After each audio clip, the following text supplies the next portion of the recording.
Hola, buenas tardes. Mi nombre es María Gabriela Salazar Silva. Soy estudiante de la Universidad Virtual del Estado de Guanajuato, con matrícula 2202-3658. Esta es la presentación del reto 5, ¿qué reglas se rompen?, del módulo Derecho Internacional, de la licenciatura en Derecho.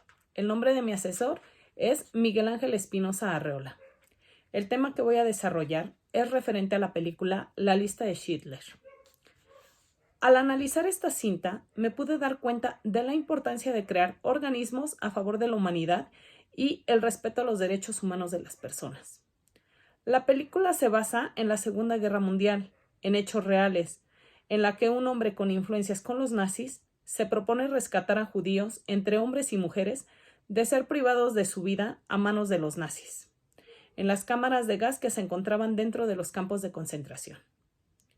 Él empleaba a los judíos en su fábrica, argumentando que necesitaba gente para trabajar, pero al paso del tiempo quedó casi en bancarrota por los sobornos que tenía que dar para conservar a los trabajadores en su fábrica.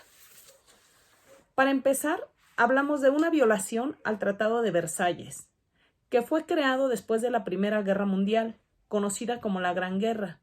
En dicho tratado se señalaba el desarme de las naciones que eran los causantes de la guerra. Pero aún así, a pesar de que existía ese tratado, se dio lugar la Segunda Guerra Mundial, que ha sido el conflicto armado más devastador de la historia de la humanidad, que acabaría por llevar a Adolf Hitler al poder y terminar desencadenando un conflicto que acarrearía episodios tan terribles como el Holocausto, en el cual eran asesinados en masa los judíos. Los prisioneros judíos eran obligados a realizar trabajos forzados al servicio del ejército, sufriendo discriminación y violencia, ya que muchos murieron de hambre, enfermedades y en condiciones inhumanas. De ahí surge la necesidad de la creación de la Organización de las Naciones Unidas y, seguido de ella, la creación de tratados internacionales encargados de mantener la paz en el mundo y respetar los derechos fundamentales de las personas.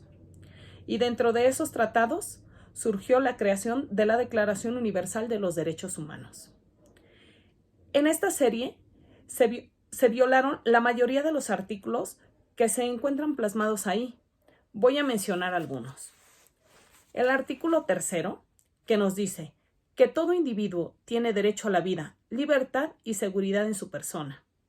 El artículo 4, nadie será sometido a la esclavitud ni a servidumbre.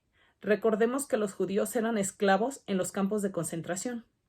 El artículo 5, nadie será sometido a torturas ni a penas o tratos crueles, inhumanos o degradantes. En la serie los judíos eran obligados a realizar trabajos forzados y muchos de ellos murieron de hambre, enfermedad y en condiciones inhumanas. El artículo 18, toda persona tiene derecho a la libertad de pensamiento, de conciencia y de religión. Aquí nos encontramos que los judíos eran perseguidos por su creencia religiosa. El artículo 19, todo individuo tiene derecho a la libertad de opinión y expresión. Estos tratados fueron creados para salvaguardar la integridad de las personas, como lo son la Corte Penal Internacional, que su misión es juzgar a las personas acusadas de cometer crímenes de genocidio, guerra, agresión y lesa humanidad. La Corte Internacional de Justicia es el órgano judicial principal de la ONU, que resuelve controversia entre los estados según el derecho internacional. La Corte Interamericana de Derechos Humanos, también llamada Pacto de San José, es un tratado internacional que prevé derechos y libertades que tienen que ser aceptados por los estados partes.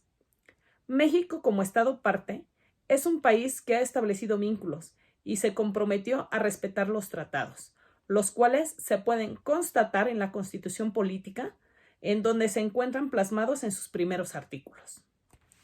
Somos un país soberano que está protegido por la Constitución Política, en la cual se establece en el artículo 39 que la soberanía nacional reside esencial y originalmente en el pueblo.